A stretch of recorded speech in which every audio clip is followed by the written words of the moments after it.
G'day, if you've ever wanted to understand how to read a differential SAT test analysis, then this video is for you. Today we'll be going over exactly how to read our custom-made differential SAT test report. Yeah, you can get this report for free from our website. Simply head over to agrisol.com.au, scroll down to our free tools for farmers. There you'll have the free sword test, which is an Ulbrich method. We have our free Haney sword test, which uses the Haney sword test, and then we have our free SAT test analysis, which uses differential SAT tests. You can also find this by heading over to the free tools section on our website and heading down to the SAT test. Now we have a whole nother video talking about how to use the tool. It's completely for free, and you can find that on YouTube or our website. But today we'll be going over exactly how to read this report, what it means for you, and how you can actually integrate this into your system. So once you generate the report, it will come up looking like this. So this is our custom-made sheet. Basically what we've done is we've taken an understanding of differential SAT tests and we've applied it to our own custom sheet. Now, the problem with differential SAT tests, or just SAT tests in general, is that there's not much guidance in terms of numbers actually recorded on the sheet. Even though SAT testing itself is more accurate than, say, tissue testing for different minerals, it can be problematic when looking at the guidance, whether or not we need to have this level or that level or whatever. What our report does is that it uses just the variation between the young and old leaves, depending on whether or not the nutrient is mobile or immobile, to assess whether or not you have a deficiency or potential deficiency and a potential excess. And simply the way that works is that with our mobile nutrients, nutrients that move from older leaves into the younger leaves, is that when there's a deficiency, there's less of that nutrient. So the nutrients, say nitrogen, will move from the old leaves up into the new leaves. We can detect that using a differential SAT test analysis and estimate and predict an oncoming deficiency by potentially up to 2 weeks. So we're looking at this exact report and what it means. Now, if you want a differential SAT test and you're an Australian farmer, then we can actually help with that. We can either show you how to take one and then send it to us, so we can help analyze it for you, or we can actually come out to the farm, take it for you, both of which are actually in our consulting service. So sign up if you want some help doing things in a regenerative way. But anyways, getting into the report. So the very first thing, it's very important that's on every single report, is a bit of the metadata. That is the sample date. I mean, I don't have it on ours, this one, but we've got our sample date, the date the report was generated, sample ID, crop type, that's all very important, as well as client name and paddock name. All this is very important so you know exactly where, what time that sample came from, because there's no point in having all this data and all these samples if you don't know where it actually came from, because then you can't make any decisions from it because it's inaccurate. And we've got a little note here saying because we don't use optimal levels, there can be potential errors, of which could be a potential false positive or a false negative. So things are either coming up correctly or not coming up correctly. So it's good to keep in mind. I found this actually pretty good using other data, but just to keep in mind, eventually working with these long enough, you'll develop a general sense of where levels should be. And I'll point to one in this where such is the case. And finally, because we're looking at variation rather than optimal levels, this test actually works with all crops at all stages. So it doesn't really matter what crop you're using, because we're looking at the variation between the nutrient levels, because we understand nutrient mobility, we can actually use this same report type for everything. So now that's out of the way, let's have a look at some of the measurements. So the first 3 measurements we have are plant health measurements. They are sugar percentage, pH, and EC. So sugar percentage gives us a really good understanding on 2 things: photosynthetic ability of the plant and the ability for the plant to translocate and utilize those sugars. So you'll see here we have the column here for the parameter. So in this sense, it's sugar, pH, EC. Later we have our minerals. Next we have the leaf age, which gets divided up into young and old. We have the current level of each of those, and then for our plant health, we do have somewhat of a guidance on that. We have the ideal levels in here. Next, we go over to a bar graph explaining how high or low we are.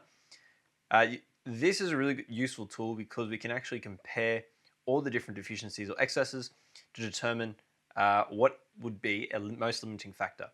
And we can touch on that later with the nutrients. And then we have a bit of a status. This is automatic response, where if you're in a deficiency, it will come up with whether or not you have a slight, moderate, excess, severe deficiency, as well as a potential excess. So that's a bit of an automatic system to give a bit of insight. But anyways, sugar. Sugar is super important. It's a feedstock for everything in the plant, and it comes from the most important process, photosynthesis. So when you have the plant that's too low in the sugar production, as you can see here, it means that photosynthesis is off, which is likely to be a mineral deficiency. And we'll touch on exactly what mineral is deficient in this, but just know that this is a good indicator of whether or not you have a mineral deficiency in your plant. Now, there'll be other factors that limit photosynthesis, such as cloudy days or cold temperatures. But when you're seeing it at such a low level like this, there is likely to be a deficiency. Next is pH. pH is a really interesting one. It can tell you whether or not you're missing cations or anions, as well as potential pest and fungi pressure. So of course we have our ideal levels on this test. It's a little bit high, so it's past this range, suggesting that we have missing anions. So anions such as nitrate, sulfur, boron, phosphorus, as well as chloride. There's a potential missing amount of those, which would lead us into potential pest pressure. So again, this is a good indicator as to whether or not we're missing something.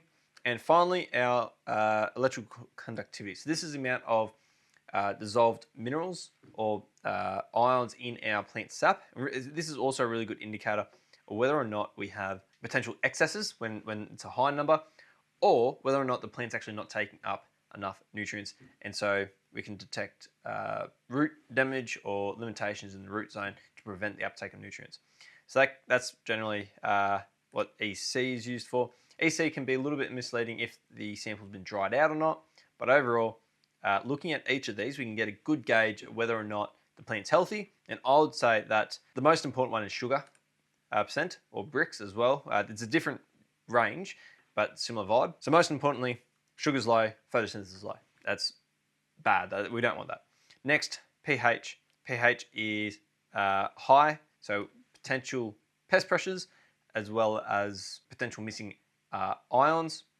And finally, EC, we have a potential excess in certain things. So there's a few problems going on. The plant's not in great health. So let's have a look why.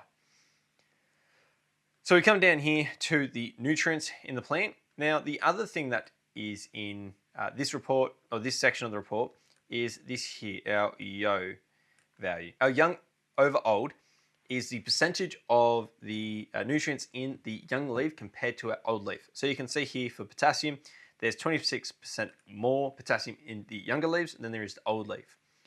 When you have a negative, it means there's less of that particular nutrient in the new leaves than the old leaves. Now, depending on whether or not the nutrient is mobile or not will depend on whether or not we have a deficiency, and we'll go over what they are. But really, our mobile nutrients are magnesium, all of our nitrogens, so all of these ones, phosphorus, as well as potassium up here. So generally, these are our mobile nutrients. They can move from the old into the new. Everything else is more or less immobile, boron and calcium being very immobile. The rest fall along there. But generally, that's the trend. So let's start at the very top with potassium. Potassium is very important for grain fill and filling up cells during cell expansion. Now, we want to have a good amount because there's a good link between potassium and rust, especially in wheat. So if we have a look at this book, Mineral Nutrition and Plant Diseases, excellent book for anyone getting into agronomy and using nutrition as a way to fight against pest and disease. If you have a look at that, there's good links between potassium and rust in cereals. So you can see here, it's pretty high in, or it's higher in the young leaf, lower in the old. There's a 26% difference, which has caused a slight deficiency signal to come up. Now, these are set at prearranged threshold variation numbers. So it's 10% for slight. I think it's more than 50% for moderate, and then more than 100% for severe. So just keep that in mind. You can apply your own numbers to that, but that's just our general rule of thumb. And then finally, you can see here in terms of the balance, we have a balance component down the middle here. That is when the old leaf is the same as the young leaf. A deficiency is when we define it as a less than 10% variation, and that's a variation. So you can see here with the slight with the potassium, it's not that far below the balance, versus the severe deficiency here in the phosphorus is quite low. And so we can use this to determine our most limiting factor by assessing what is the greatest difference between our young and old leaves. So molybdenum here seems to be the most limiting factor. It's the lowest or most towards the left in this graph. Anyways, so potassium, slight deficiency. Calcium's opposite to potassium. It is immobile, meaning it doesn't move out of the older leaves, so a deficiency will be seen in the younger leaves. Now, just from experience, these are actually somewhat low numbers in terms of, or they're quite just on the border of the calcium sufficiency ranges of some labs. In our report, this suggests that it's more or less balanced, where we have slightly more in our younger leaf than our old leaf. So what this would be suggesting to me is that the plant may have been able to increase its calcium supply. Somehow it's been able to take up slightly more calcium into the younger leaves. So this might be a problem. I wouldn't say it's too much of a problem. It's always worth adding a bit more calcium because calcium is so important in plant nutrition that even this, I'd consider making an application of calcium. Magnesium is very important in photosynthesis. So coming back up to sugar production here, magnesium's deficient, which is probably one of the main reasons why we have a reduction in sugar production. But you can see here is a pretty big deficiency. There's 84% more magnesium in the young leaves than the old leaves. So it's a pretty big deficiency. That's going to need some fixing, especially say with a foliar spray. That would be a really good way to fix it. So next we have sodium. So sodium here is important, but not super important. We don't want too much of it. Now, from my understanding of this soil and the soil types and the soil test with this block is a sodic soil, which means there's a high amount of sodium in the subsoil. So I would suggest that the plant is taking up a fair amount of sodium, and sodium forces its way into the plant. And the reason why it's so damaging to the plant is that it antagonizes the uptake of all these minerals. So potassium, calcium, and magnesium. So the excess of sodium will antagonize the uptake of all these other minerals, affecting everything else. So simply this just throws out the whack of everything in the plant. That's why it's so limiting as a excess. But anyways, the reason why this comes up as a potential excess is that when the opposite occurs and you've got a buildup of a mobile nutrient in the older leaves, is that the plant is trying to protect the leaves that are most able to photosynthesize, which are the younger leaves. So I would assume here that the plant is going, okay, let's hold back some sodium in the older leaves to protect the younger leaves so that it can photosynthesize more effectively. And we kind of see that up here. We have a higher photosynthetic rate because of sugar production in the younger leaves than the older leaves. And what the calculations on the back end of this do is when they see a mobile nutrient that's building up in the older leaves, that suggests a potential excess. And so a warning sign will come up suggesting we need to fix this. As one of the first things we do, either with a foliar for this particular crop, like in season, or looking at it in the future as something to fix. Now, it's very difficult to fix sodic soils. There are some things which can improve that, but otherwise it's quite difficult. Next is nitrogen. So this is our nitrogen section in here.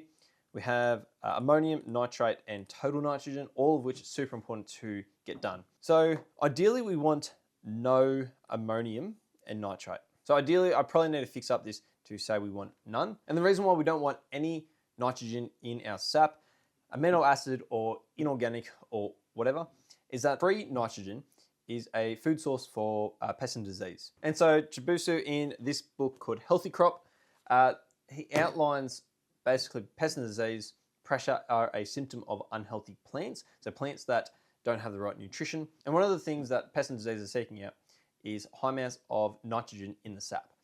And so when we have levels of ammonium and nitrate in the sap, there's going to be pest and disease pressure. So you can see here, there's a slight buildup of ammonium in the older leaves, which that could probably be a deficiency. So there's actually a fair amount of ammonium in the older leaves. There is a buildup of ammonium in this paddock. Now that might be due to low amounts of sugars, meaning that ammonium can't actually then be used in for the production of amino acids because there's not enough sugar production there. So that's a potential reason, of which is the reason because of magnesium, and magnesium's low because of excess sodium. So really, a lot of the problems in this is because of low sodium, high sodium or excess sodium. Next, we have nitrate. Again, we don't want that much nitrate. It's good here. We have somewhat of a slight deficiency. It's not a bad thing to see that with our nitrate. We ideally would like to see nearly zero amounts, but overall, it's not terrible. And finally, total nitrogen. So this is the actual nitrogen number we want to be looking at. This is the combination of all our inorganic as well as organic, so amino acids, as well as amines and whatnot in the plant sap. You can see here, there's basically, it's almost spot on, 4% variation. So it's quite balanced. I wouldn't worry too much about this. This might be leaning towards a deficiency if more of the older nitrogen moves into the younger leaves, but at the moment it's looking fine. Now, depending on where this crop is in the season, if we want to apply a bit more nitrogen to get it through, maybe a very small amount in a foliar wouldn't be too bad, but I wouldn't see this as critical. Chloride's the next one. You can see here it comes up with a excess, so quite important. It's building up in the older leaves, and this here is a pretty high number. So chloride here, problem. This chloride is likely to be affecting our sulfur as well as our phosphorus, both of which are also anions. So a excess in any of these will cause the deficiency in any of the other ones. And you can see that here with the excess of chlorides causing a deficiency in sulfur and phosphorus. So as I just said, there's a moderate deficiency in sulfur and a severe excess in phosphorus. Now, another really interesting thing to mention is that when we look at the ratio between our total nitrogen to chloride, when you exceed a 1-to-1 ratio of chloride to nitrogen, then pest pressure increases. So for some reason that happens. So you can see here where chloride is greater than our total nitrogen, there's likely to be a bit of pest pressure on the older leaves and potentially even the younger leaves into the future. So you don't want a 1-to-1 ratio. Ideally, you want to get chloride pretty low. This is a bit of a problem. And again, it might be because of some salinity, not so much acidicity because that's just sodium, but salinity, excess salts in the subsoil. Sulfur is quite important. Phosphorus is quite important. The only way we can really fix these now is with foliar sprays and force those nutrients into the leaves. And this is one of the benefits of foliar applications, is that you bypass the problems in the soil. So the problems in the soil here are excess sodium and excess chloride, which is going to prevent the uptake of everything else. If we foliar apply things, it goes straight into the leaves, straight into the plant. So you bypass a lot of these problems. Next, a bit more of our trace minerals. Very important, these trace minerals. First one, silica. Silica is very interesting. It protects the plant, or it increases the tolerance of that plant to abiotic and biotic stress factors, one of which is excess sodium in the subsoil, or just in the soil. So I reckon an increase in silica here would actually help alleviate the excess sodium, of which would fix everything else. Likewise with the chloride. And it's interesting that the silica is slightly deficient. So you can see here, slightly deficient because it is a immobile nutrient, so it's building up in the older leaves. Something very worth considering applying, or at least increasing in the soil stock. So applying things like soft rock phosphate, which contains silica, that would be a really good way of building up these natural silica levels, as well as your phosphorus and all these other things. Next is iron. Iron, we've got a slight deficiency, just using the same thing. Manganese, deficiency. Zinc, not too bad with the zinc. So all of these are slightly immobile. So anything below a -10 here would suggest a deficiency. So potential deficiency here. Zinc not looking too bad. More or less equal, slight more in the younger leaves, which is good. Boron's build up in the older leaves. So even almost reaching a excess, or potential excess or toxicity in this level. I know boron excesses are common in this area, But at the moment, not too much of a problem. Copper, likewise, copper's fine. And molybdenum, very deficient, severe deficiency in molybdenum. Now, molybdenum is quite important in nitrate metabolism. It's required in the nitrate reductase enzyme, which converts that nitrate into nitrite before it can be used for amino acids. So luckily, there is no excess in nitrates. It's very common to find excess nitrates when you have a deficiency in molybdenum. And finally, aluminium. Aluminium is important to have some amount, but you don't want too much. So just looking out for a excess in aluminium. I wouldn't really ever consider applying aluminium just because our soil's full of it. So it's good to keep in mind because a excess here will antagonize everything else, a lot of our other cations.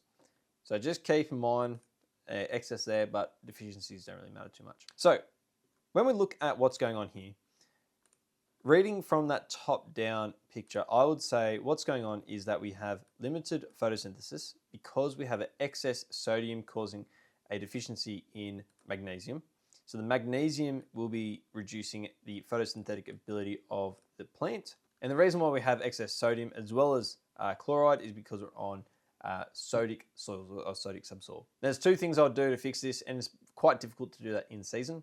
But the first one is knowing that context, applying mycorrhizal fungi to the seed coat. We have a whole video on seed treatments, so go check that out. That can help increase the tolerance of the plant to salinity, as well as the application of silica. Silica also increases plant stress tolerance. So I'd apply those two things. Maybe a follow application of silica is possible. I think there are some difficulties with applying it. It locks up other things, it doesn't mix very well. The other thing I'd do is fix some of these deficiencies. So iron and manganese, they're both required for photosynthesis. So another factor to why sugar production is down. Manganese is also quite important for potassium uptake, or regulation more specifically. So this deficiency here might actually just be due to the deficiency in manganese. So I wouldn't even at this point, I wouldn't apply a potassium depending on where the crop is in the season. If it's anywhere but grain fill, I wouldn't even consider it here. I would just consider a manganese deficiency. I'd compare this to the soil test and go, where are the minerals? How much minerals do we actually have in the soil? Where do they need to be? So I'd just consider an application of manganese here. Likewise, molybdenum is quite important. But otherwise, everything is more or less okay. And then fixing these up. So what I've done here at the very bottom is I've given you a free nutritional recommendation, which gives you, basically just looks at whether or not there's a deficiency or not. Doesn't consider anything else, just whether or not it's a deficiency. If it's a slight deficiency, then recommend a low rate, a moderate deficiency, a medium rate, and a high rate if it's a high deficiency. Now that's quite simple, but that's, I think, without actually having consultation going why these are a problem, it's a bit difficult to give you a very good nutritional recommendation. This should simply just be a guide to whether or not, just an additional guide to you. It's not a professional recommendation, so don't take it as that. It's just a helpful guide to give you a second opinion. If you do want a professional opinion, come have a chat with us. We can set up a proper nutritional program for you using techniques like differential sap test analysis, as well as general soil health principles, looking after our microbes and applying the right nutrients at the right time. So what we have here are the folio rates, just low, medium, high, estimated price of those, and eventually we'll have the mineral nutrition, so you can click on those links. There's prices on those and a total estimated price. Now, of course, depending on your enterprise, you might not want to apply $128 worth of folios, which is quite expensive. And this is where it's quite valuable to work with consultants like us. As I said, we not need to apply potassium here. That might be a waste of money, so we can save $5 on that, as well as a whole range of other things if we know what's going to make an impact on the crop. Finally, so if you do want to learn how you can use differential sap test analysis to improve your quality and yield while reducing pest and disease, so that's a big component of what we do. As you can see, if you go read these two books, massive component of this is reducing your pest and disease pressure with correct nutritional applications. So if you're interested in that, sign up for a free consultation. We'll go over 5 different limiting things in your production system and how you can solve them regeneratively. And if that sounds like you, sign up. It's completely free. Otherwise, use the guide for free. We have a few other guides on our website, so check them out. Awesome. Thanks for watching. My name's Till. Cheers.